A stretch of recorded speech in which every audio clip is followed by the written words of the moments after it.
भारत गौरव आचार्य श्री पुलक सागर जी गुरुदेव के प्रवचन और लेटेस्ट धार्मिक भजन व कार्यक्रम निशुल्क देखने व सुनने के लिए हमारे YouTube चैनल जीन शरण मीडिया को आज ही सब्सक्राइब करें और सबसे पहले देखने के लिए बेल आइकन पर क्लिक जरूर करें। वासना से जन्म होता है।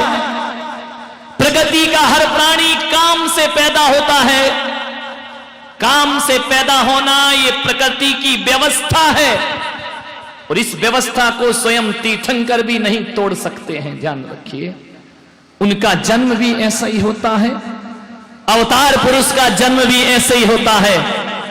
काम से पैदा होना ये हमारी मजबूरी है, लेकिन काम के लिए जीना और काम के लिए मरना ये मजबूरी नहीं हो सकती है। हम अकाम में जी सकते हैं। काम से पैदा होने वाला भी राम में जी सकता है, राम बन सकता है।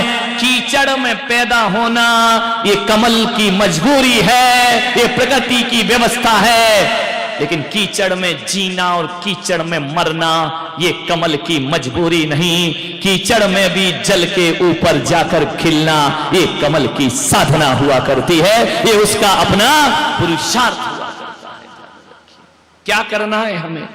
युवा टीम सब यहां बैठी हुई है, बहुत शिविर लगे, लेकिन कह सकता हूं कि जितना युवा ग्वालियर में बैठा शायद कहीं नहीं बैठ पाया होगा। ये धर्म की ओर कदम मुड़ गए, इनके मंदिर की ओर।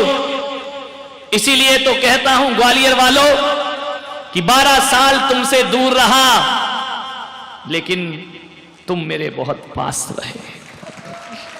अद्भुत शक्ति, अद्भुत समर्पण।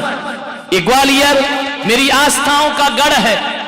किसी और के लिए सम्मेद शिखर पूजा जाता हो, मैं भी सम्मेद शिखर को रोज प्रणाम करता हूं, लेकिन मैं हकीकत बताऊं ग्वालियर वालों, मेरा असली सम्मेद शिखर तो गोपाचल जैसा तीर्थ हुआ करता है, जहां से मुझे पारसनाथ ने मोक्ष मार्ग प्रदान किया है। ध्यान रखना, एक गोपाचल के पारसनाथ और एक सम्मेद शिखर के पारसनाथ। ध्यान रखिए, जब मेरा ये शीश श्रद्धा से जमीन पर झुक जाता है, मेरे माथे के नीचे गोपाचल का तीर्थ बन जाता है। कैसे भूल सकता हूं? मेरी जन्मस्थली है, मेरा जन्म हुआ है। आज जो दुनिया में मैं अपना नाम हो रहा है, ये नाम दुनिया वाले ले रहे हैं, लेकिन ग्वालियर वालों ने हमें दिया है। ध्यान रखना, इस ग्वालियर ने हमेशा हमेशा दिया है, लिया कुछ नहीं है, संतों को दिया है। बहुत सोच रहे थे लोग कैसे चातुर्मास होगा। अरे हमारी जन्मभूमि में हम ही नहीं पूजे जाएंगे तो फिर कौन पूजा जाएगा? ध्यान रखिए, ये ग्वालियर इतिहास है। जहां पुलक सागर का नाम होगा, ग्वालियर के बिना उसका सारा इतिहास अधूरा कहलाएगा, प्रश्न चिन्ह लगे। बहुत श्रद्धा है यहां के लोगों में, तुम्हारी आस्थाओं के दम पर यहां हूं। गोपाचल की माटी माथे पर लगाता हूं, रोज बाबा को प्रणाम करता हूं। मान्यवर, ये बाबा करा रहा है, मैं कुछ नहीं कर रहा। तुम ये मत सोचो कि ये सब मैंने किया है। मैं तो एक ही सूत्र पर जीता हूं कि जहां जहां पैर रखा सफलता मिली। मैंने एक ही सूत्र जिया है। आज जो कुछ भी यहां पर हुआ महार्चना के लिए, मेरा कुछ नहीं, एक ही मंत्र है मेरे पास। और जब भी मेरा मन विचलित होता है या कुछ मुझे चाहिए, तो मैं एक ही चीज सोचता हूं कि देने वाला पारसनाथ और लेने वाला आप और हम क्या होते हैं? हवाले कर दी, अब सौंप दिया है जीवन का प्रभु भार तुम्हारे हाथों में। अब जीत तुम्हारे हाथों में और हार तुम्हारे हाथों में। ध्यान रखिए, बड़ी शक्ति है बाबा में। कुछ मिले ना मिले, मन अशांत हो तो जाके बाबा के चरणों में माथा रख देना।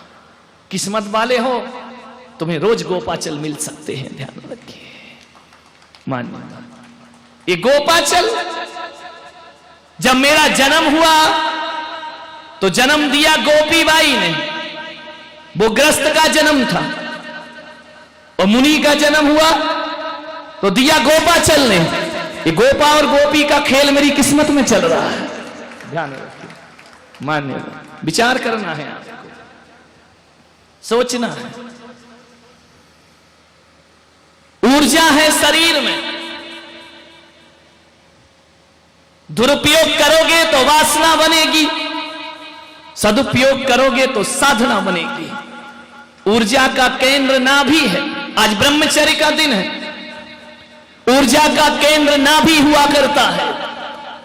नाभि में ऊर्जा का स्रोत है, और यदि ध्यान के माध्यम से ये नाभि से ऊर्जा ऊर्ध्वगमन करती है तो सहस्त्रार्थ और ब्रह्मांड में पहुंचकर ध्यान और साधना बन जाया करती है।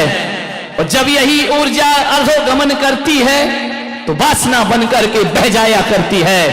ध्यान रखना, एक बात स्मरण में रखना, एक भोगी और कामी में इतना ही अंतर है कि भोगी जवानी में बहुत सुंदर दिखता है, जितना जवान उतना खूबसूरत, लेकिन ज्यों-ज्यों बुढ़ापा आता है सौंदर्य खत्म हो जाता है, बदसूरत दिखने लगता है। और एक ब्रह्मचारी का लक्षण है कि ज्यों-ज्यों बुढ़ापा आता है त्यों-त्यों तेज बढ़ता है, त्यों-त्यों सौंदर्य बढ़ता है, त्यों-त्यों खूबसूरती बढ़ती है। मान्यवर महात्मा गांधी जवानी में इतने सुंदर ना रहे होंगे, उनकी जवानी की फोटो देखो और आज बिना दांत के बुढ़ापे की फोटो देखो, वात्सल्य टपक टपक पड़ता है। आचार्य शांति सागर महाराज, मुझे नहीं लगता कि जवानी में खूबसूरत रहे होंगे, लेकिन ज्यों-ज्यों तप का तेज बढ़ा, उनकी एक एक झुर्रियों से, उनके एक एक चेहरे से देखना प्रेम ही प्रेम लुटा जाता है, छलक पड़ता है आनंद। आचार्य विद्यासागर जी महाराज, देखो तस्वीर में उनका चेहरा। लोग जवानी में सुंदर दिखते हैं, हमारे बाप बुढ़ापे में सुंदर दिख रहे हैं। ध्यान रखिए, इस तप है, ये ब्रह्मचर्य है। विमल सागर महाराज, जिनकी मनमोहक मुस्कान, चेहरों को देखा करो कि ये लोग वृद्धावस्था में सुंदर क्यों हुए, क्योंकि ये लोग वो महान लोग हैं जो वासना में नहीं जिए, ये साधना में जीने वाली विभूतियां हुआ करती हैं।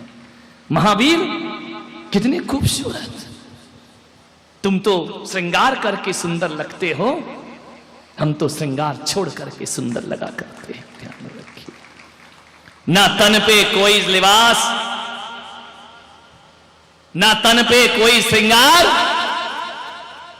फिर भी कितने सुंदर हो। ध्यान रखिए, लोग कहते हैं ना कि जिसकी प्रतिमा इतनी सुंदर वो कितना सुंदर होगा।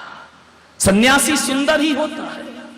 हमारे बाबा जी देखो, घर में रहते लाठी टेक लेते, बुढ़ापा आ जाता घर में पड़े रहते, सन्यास ले लिया। इस उम्र में बाबा जी जैसा मुस्कुराते हैं, जवानों के ओंठों पर वो मुस्कुराहट नहीं हुआ करती है। ये साधना है जी, बड़े शांत। दुनिया क्या कर रही कोई मतलब नहीं। आज तक किसी को कोई काम ना बोला होगा, किसी से कोई मतलब नहीं। आओ तो ठीक, नहीं आओ तो ठीक, जग रूठे तो रूठन दे, तू तो रासुमर। हाथों में माला, शांत स्वभाव।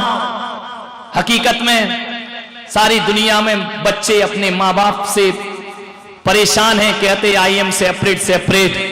बूढ़ों से परेशान है युवा पीढ़ी, लेकिन मैं कहता हूं कि जो सुख मुझे जवान साधु को साथ में रख के नहीं मिला, वो बाबा जी को रख करके मुझे सुख की प्राप्ति होती है। कभी कोई तनाव नहीं, कोई टेंशन नहीं, कोई डिमांड नहीं, ना आकांक्षा, ना कुछ, अपने राम अपने आप में लीन है। ध्यान में, कभी किसी ने आवाज सुनी, वो तो मैं ही बोल दूं तो बोल दे, नहीं तो बोलना भी नहीं चाहते हैं। ये क्या है? भीतर का आनंद है, हमेशा मस्त।